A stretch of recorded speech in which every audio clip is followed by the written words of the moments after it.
जय हिंद दोस्तों। आज की क्लास में हम पढ़ने वाले हैं कक्षा 10वीं का गणित, प्रश्नावली 3.5 और सवाल नंबर 4 का 5। यानी आज जो है सिर्फ एक सवाल बचा था। इससे पहले सिर्फ एक सवाल बचा था, सवाल नंबर 4 का 5। इससे पहले हम सब सवाल को हल कर दिए हैं। आज की क्लास में सिर्फ सवाल नंबर 4 का 5 नंबर हल करेंगे। यानी कि आज की क्लास में हम प्रश्नावली 3.5 को समाप्त कर देंगे। तो आइए सवाल नंबर 4 का 5 नंबर में क्या लिखा हुआ उसको हल करते हैं।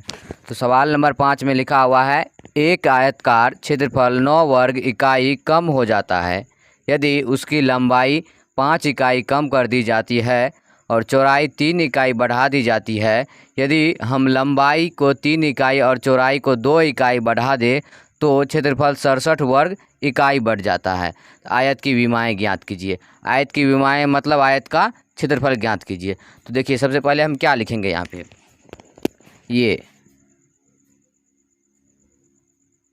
ये क्या है, आयत है। अब देखिए इसको क्या बोलते हैं, लंबाई, और इसको क्या बोलते हैं, चौड़ाई। देखिए हमें तो नहीं लंबाई पता है और नहीं चौड़ाई पता है, तो हम क्या करेंगे, इसको x मान लेंगे लंबाई को, और y को चौड़ाई को y मान लेंगे।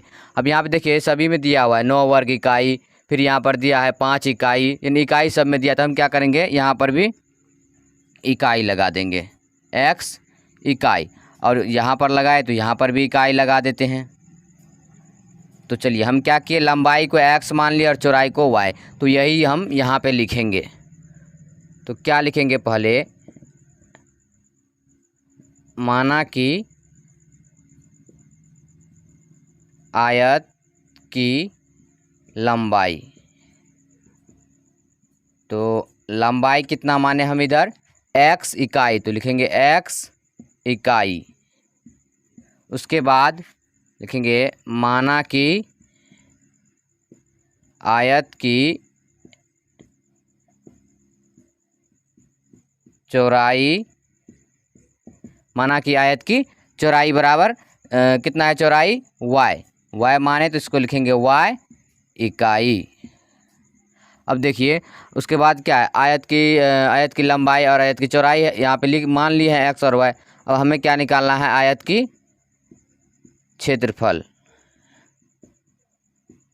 तो आयत की क्षेत्रफल बराबर सूत्र होता है लंबाई गुना चौड़ाई। अब देखिए लंबाई कितना है इधर, x गुना चौड़ाई कितना है, y। तो कितना आ जाएगा, x गुना y, तो x y। तो हम देखिए यहाँ पे मान लिए लंबाई को x और चौड़ाई को मान लिए y, और आयत की क्षेत्रफल कितना निकला, x और y। तो चलिए सवाल को अब एक एक करके हल करते हैं। देखिए यहाँ पे कह रहा है एक आयतकार क्षेत्रफल 9 वर्ग इकाई कम हो जाता है यदि उसकी लंबाई 5 इकाई कम कर दी जाती है और चौड़ाई 3 इकाई बढ़ा दी जाती है। अब देखिए यहाँ पे लंबाई कितना है, x, तो लिखेंगे x। इसमें कह रहा है यदि उसकी लंबाई 5 इकाई कम कर दी जाती है, 5 इकाई कम कर दी जाती है मतलब घटा दी जाती है, तो क्या करेंगे, इसमें से 5 को घटा देते हैं। फिर उसके बाद और चौड़ाई 3 इकाई बढ़ा दी जाती है, यानी कि चौड़ाई कितना इकाई का रहा बढ़ा दी जाती है, चौड़ाई कितना इधर y है, तो y। यहाँ पर देखिए लंबाई का रहा था तो लंबाई x है, तो यहाँ पे लिखे x। उसमें से कह रहा है 5 कम कर दिया जाता है, तो 5 यहाँ पे घटा दिए हैं। उसके बाद क्या कर रहा है यहाँ पे, यदि इधर और चौड़ाई 3 इकाई बढ़ा दी जाती है, चौड़ाई कितना है इधर y, तो लिखेंगे y कितना बढ़ा दी जाती है, तो 3 इकाई, तो लिखेंगे 3 इकाई, यानी कि प्लस का 3, घटा दी जाती है मतलब घटाव का चिन्ह, उसके बढ़ा दी जाती है मतलब जोड़ का चिन्ह। उसके बाद देखिए यहाँ पे क्या कर रहा है, आयत क्षेत्रफल 9 वर्ग इकाई कम हो जाता है। आयत क्षेत्रफल कितना, 9 वर्ग इकाई कम हो जाता है। अब देखिए यहाँ पे आयत के क्षेत्रफल में कितना निकला, xy, तो लिखेंगे xy, और कितना कम हो जाता है, तो 9 वर्ग, तो लिखेंगे 9, यानी कम हो जाता है मतलब माइनस का। अब देखिए इन दोनों को गुना करेंगे, x और y को गुना करेंगे तो क्या आ जाएगा, xy, फिर x को 3 से गुना करेंगे तो 3x, फिर उसके बाद 5 को y से गुना करेंगे, माइनस का 5 प्लस का y, तो माइनस प्लस माइनस 5 गुना y, 5y, फिर माइनस प्लस माइनस 5 तिया 15 बराबर का है xy माइनस का 9। अब क्या करते हैं, इसको इस साइड ले लेते हैं, कितना है, xy प्लस का 3x माइनस का 5y माइनस का 15। ये प्लस में इस साइड आएगा तो माइनस में, ये माइनस में इस साइड आएगा तो प्लस में, बराबर में कुछ नहीं है तो 0 दे देंगे। अब देखिए एक्स वाई प्लस का एक्स वाई माइनस का कैंसिल हो जाएगा, इधर क्या बचेगा 3x माइनस का 5y, इधर बचे 15, माइनस का 15 प्लस का 9 है तो कितना बचेगा माइनस का 6, बराबर में कुछ नहीं है तो 0। अब देखिए इसको क्या करते हैं 3x माइनस का 5y बराबर में 0, 6 माइनस में चलेगा तो प्लस में, तो कितना आ जाएगा 3x माइनस का 5y बराबर 0 में 6 जोड़ेंगे 6, ये क्या आ गया समीकरण 1 आ गया। अब देखिए यहाँ पे समीकरण 1 निकल चुका है, अब हम इसको लिख लेते हैं, यहाँ पे समीकरण 1 जो निकला है इसको यहाँ पे लिख लेते हैं 3x माइनस 5y बराबर 6, 3x माइनस 5y बराबर 6, ये क्या निकला है समीकरण 1 निकला है। अब यहाँ तक तो बना लिया, अब इससे आगे बढ़ते हैं। तो इसमें कह रहा है यदि हम लंबाई को 3 इकाई और चौड़ाई को 2 इकाई बढ़ा दें, लंबाई में कितना कह रहा है 3 इकाई बढ़ा दे, तो लंबाई कितना है इधर माने है x, तो लिखेंगे x, कितना कह रहा है बढ़ा दिया जाए तो 3, तो बढ़ा दिया जाए मतलब जोड़ दिया जाए, फिर बराबर, उसके बाद कह रहा है और चौड़ाई को 2 इकाई बढ़ा दे, चौड़ाई कितना है y, कितना इकाई कह रहा है बढ़ा देने के लिए 2 इकाई, तो 2 यानी जुट जाएगा, फिर बराबर का, तो क्षेत्रफल 67 वर्ग इकाई बढ़ जाता है, यानी कि कितना बढ़ जाता है 67 वर्ग इकाई क्षेत्रफल, तो क्षेत्रफल कितना निकला था इधर आयत की क्षेत्रफल एक्स वाई, तो लिखेंगे एक्स वाई, अब बढ़ जाता है मतलब जुड़ जाता है कितना 67। उसके बाद देखिए इसमें भी वही गुना करेंगे, एक्स को वाई से गुना करेंगे आ जाएगा एक्स वाई, फिर प्लस एक्स को 2 से गुना करेंगे 2x, फिर प्लस 3 को वाई से गुना करेंगे 3y प्लस 3 दूनी 6 बराबर एक्स वाई प्लस का 67।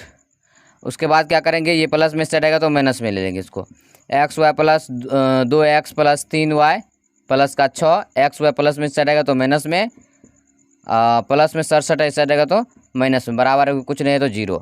अब देखिए एक्स वाई प्लस का एक्स वाई माइनस का कैंसिल हो जाएगा, इधर बच जाएगा 2x प्लस 3y, उसके बाद प्लस का 6 और माइनस का 67, तो इधर बच जाएगा माइनस का 61 बराबर में 0।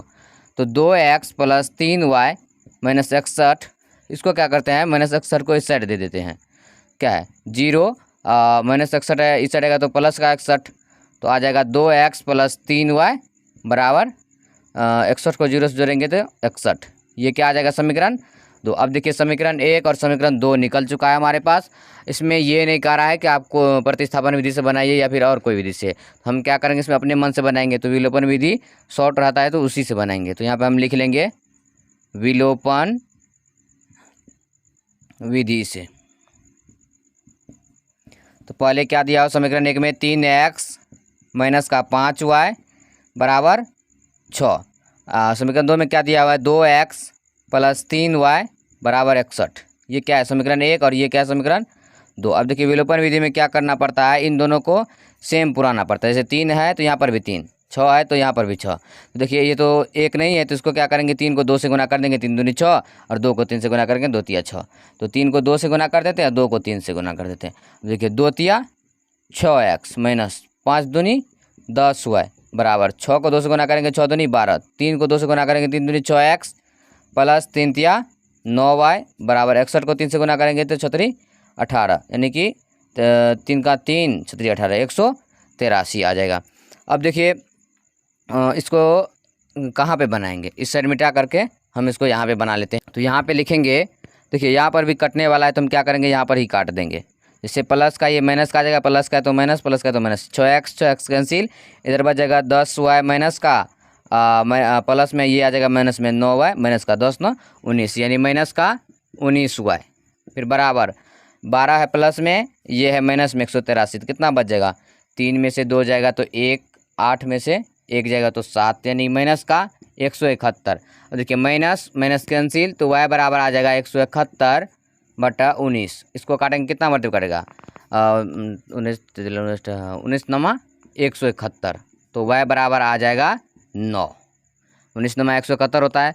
अब देखिए y बराबर जब 9 निकल गया तो y का मान क्या करेंगे समीकरण 1 में रख देंगे, तो यहाँ पे लिखेंगे y का मान समीकरण 1 में रखने पर, समीकरण 1 या 2 कोई में भी रख सकते हैं, तो हम क्या करते हैं समीकरण 1 में रखते हैं, समीकरण 1 में रखने पर देखिए समीकरण 1 कितना है 3x माइनस का 5y वाई यहाँ पे, तो वाई की जगह पे 9 रख रहे हैं, तो वाई की जगह पे 9 दे देंगे, बराबर में 6। तो 3x माइनस का 9 × 45 बराबर 6। तो 3x बराबर आ जाएगा 6, माइनस का 45 ऐसे रहेगा तो प्लस का 45। तो 3x बराबर 45 और 6 जोड़ेंगे कितना आ जाएगा, 45 5 50 1 51। तो x बराबर आ जाएगा 51/3। तो 17 51, x बराबर कितना निकला 17। और यहाँ पे देखिए हम इसको लंबाई को कितना माने थे x, और x बराबर हमें कितना निकला इधर 17। तो ये लंबाई आ जाएगा हमारे पास 17। उसके बाद इधर चौड़ाई को माने थे y, तो y बराबर कितना निकला 9। तो ये आ जाएगा चौड़ाई 9। बस यही कार्य था सवाल में। तो क्षेत्रफल ये कार्य था, तो क्षेत्रफल 67 वर्ग इकाई बढ़ जाता है। तो आयत की विमाएँ ज्ञात कीजिए। देखिए यहाँ पे और कुछ कर रहा है, आयत की विमाएँ मतलब आयत का क्षेत्रफल। तो चलिए इसको भी लिख लेते हैं। यहाँ पे लिखेंगे आयत का क्षेत्रफल, आयत का क्षेत्रफल। तो इसमें क्या बताए थे, लंबाई गुना चौड़ाई। इससे पहले भी इसको लिखे थे, लंबाई गुना चौड़ाई। इसमें क्या निकला था, लंबाई को x माने थे और चौड़ाई को y, तो आ गया था x और y। अब देखिए ये आयत का क्षेत्रफल हमें निकालना है। तो x कितना निकला 17, तो लिखेंगे 17 और y कितना है 9। तो 17 कितना आ जाएगा, 17 × 85, 17 × 6 = 102, 17 × 7 = 13 17 नमा कितना आ जाएगा 9 9 63 का 3 हासिल 6 9 6 15 यानी 153। ये क्या आ जाएगा आयत का क्षेत्रफल। तो वैसे यहाँ पर भी ये आंसर आ जाता है कि लंबाई 17 निकल गया और चौड़ाई 9 निकल गया। तो फिर भी यहाँ पे कह रहा था आयत की विमाएँ, तो क्षेत्रफल विमाएँ या क्षेत्रफल बात एक ही होता है। तो क्षेत्रफल निकल गया 193 कितना 53। चलिए आज की क्लास में हम सवाल नंबर 4 का 5 नंबर हल कर दिए, यानी कि आज की क्लास में प्रश्नावली 3.5 को पूरा समाप्त कर दिए हैं। तो अब अगले दिन अगले क्लास के साथ मिलेंगे, तब तक के लिए जय हिंद, वंदे मातरम।